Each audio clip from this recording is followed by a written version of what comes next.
Spencer Carbery joins us. It's been a busy last couple of weeks for him, and weird to say this, but former head coach of your South Carolina Stingrays, now with the Saginaw Spirit. And Coach, appreciate you joining us here. It's been a pleasure to have you on board for the last 8 seasons and get a chance to chat this past year. I know it's been a busy last couple of weeks for you. Can you kind of just put into words where you've been, what you've been doing, and obviously this process as it played out, now joining the Saginaw Spirit as their head coach?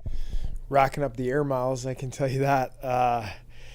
It's been an insane last month. After the season ended, I'll give you sort of the cliff notes. Was contacted by multiple teams, some in the American League, some junior teams, and started looking at the process of maybe taking a different opportunity, trying to further my coaching career, take the next step. And that's what I started to look at and pursue and look at different options. And when Saginaw reached out and starting the process with them, interviewing, talking to them, felt really, really good about those conversations and where it was going, and knew that was the spot for me to move up the ladder in my coaching career. We'll chat a little bit more about why Saginaw is the right opportunity for you, and for our fans a little bit more about just what that league is and the players that they're churning out. But let's chat about your time here in the Lowcountry. You came here as a player, winning a Kelly Cup championship. You told me you never really thought you'd get into coaching, and someone approached you about it, and here you are accepting a new position in the coaching ranks. Would you ever have expected that a few years ago when you came into the Lowcountry? And can you even put into words your experiences here? Not even close. I wouldn't even, in my wildest imagination, think that I'd be standing here 8 years later, going from a player to a basically part-time assistant to the head coach for 5 seasons. And now moving on and getting an opportunity in the Ontario Hockey League. It's mind blowing the how these last 8 years have gone, and focusing on Charleston and South Carolina, the organization in this community.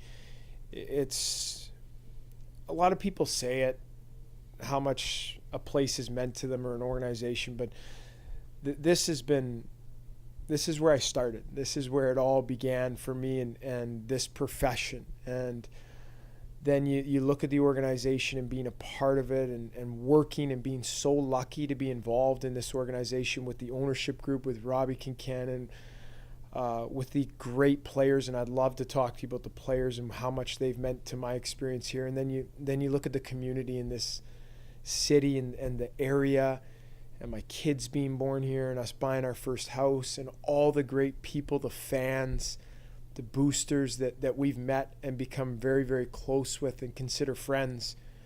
This will be, and this isn't just lip service, this place, we will always, it'll hold a special place in our lives, and we'll always look back on this place, and I'm sure we'll be back many, many times. With Spencer Carbery, now head coach of the Saginaw Spirit after 8 great years here in the Lowcountry, and you keyed right into my next question, the players. You know, the fans here, a huge part of it, but more so even on a certain level as far as your day-to-day interactions, the guys that you coach. What do they do for you on a day-to-day basis as a former player to continue to make this one of the best jobs in the world? That's the biggest thing for me is the guys, all the phenomenal players that I've been so fortunate to be able to coach, and how much work they put in to our team having success, which now helped my individual career as a coach. And I haven't forgotten one of them. And I always, hockey teams and success, yeah, coaches do play a part in it, but the players, it ultimately comes down to the guys that are laying it on the line every night.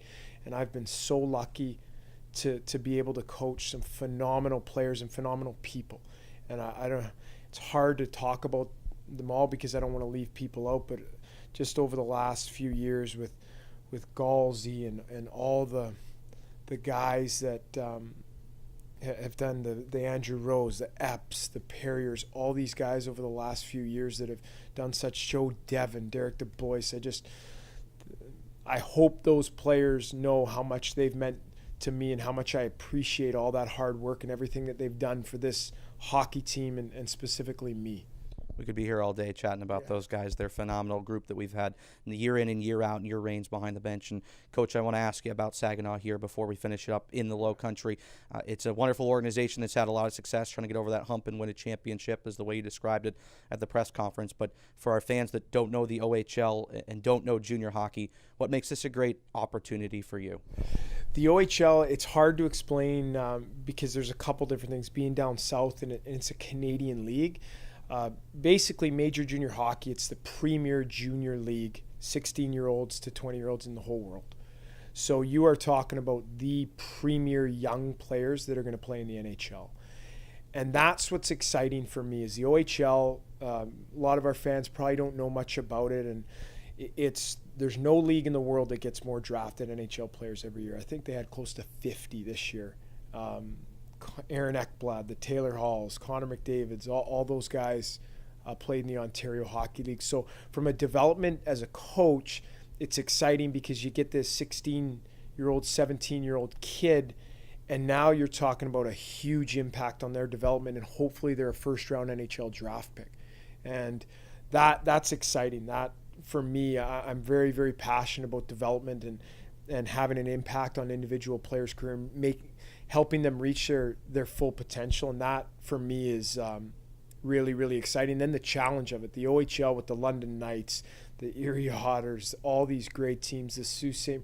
There's so many quality teams and quality coaches in that league that it's I'm hungry for that next challenge and that next chapter. And hopefully, we can go up there and have some success and develop players. But I'm really, really excited to work with that age group and hopefully turn some guys into some NHL players. Two more for you, Coach. As we chat about this organization, mention how much the people mean to you. How comforting is it leaving this organization, knowing no matter who's behind the bench, with the foundation of success that's been set up here, this organization is going to continue to thrive, something I know you're going to be watching closely up in Michigan? Very confident that's me leaving and where this organization is, and the foundation starting at the very top with the Zucker family. I'm very, very confident that the foundation that was laid way before I was here, and it just continued through, is doing things the right way. Players want to play here because of the experience that they get, not only on the ice and the way they're treated by the coaching staff, but just the entire community, the city, the arena, Rob, the president, and all those things combined make players want to come back here, or players that have heard about it go, I want to play in South Carolina. That's the place I want to play. And then you add in the winning tradition here. So I'm very confident that this will continue to roll. The foundation's here, me leaving, and whoever comes in to assume the head coach GM role. I don't think there will be too much of a transition period or whatever you'd like to call it. I think this team will just continue to do well, and players will continue to develop here and move on. Lastly for you, Coach, 207 wins, all-time winningest coach in team history. Kelly Cup as a player, you've left a lasting impression here on the Lowcountry, but as you mentioned it a few times throughout this, the Lowcountry's left a lasting impression on you with your family as well. Anyone you want to, one last chance, I suppose, say thank you to from your family all the way to the fans? Yeah, I would just really deep down say thank you so much to everyone in the community, our fans, the Booster Club, even people that may not come to the games all the time.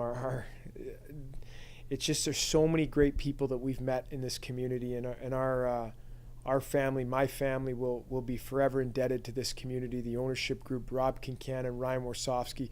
I got to work and enjoy coming to work, and couldn't wait to get to work every single day working for this great organization. And I'll be forever grateful, and I will never forget my experience here over the last 8 years. We can't say thank you enough, Coach. Appreciate it. One last time here as the former head coach of the South Carolina Stingrays. One last interview. We appreciate it. Best of luck in Saginaw, and I know there'll be a lot of Spirit fans down here in the Lowcountry. Thanks very much, Fishy.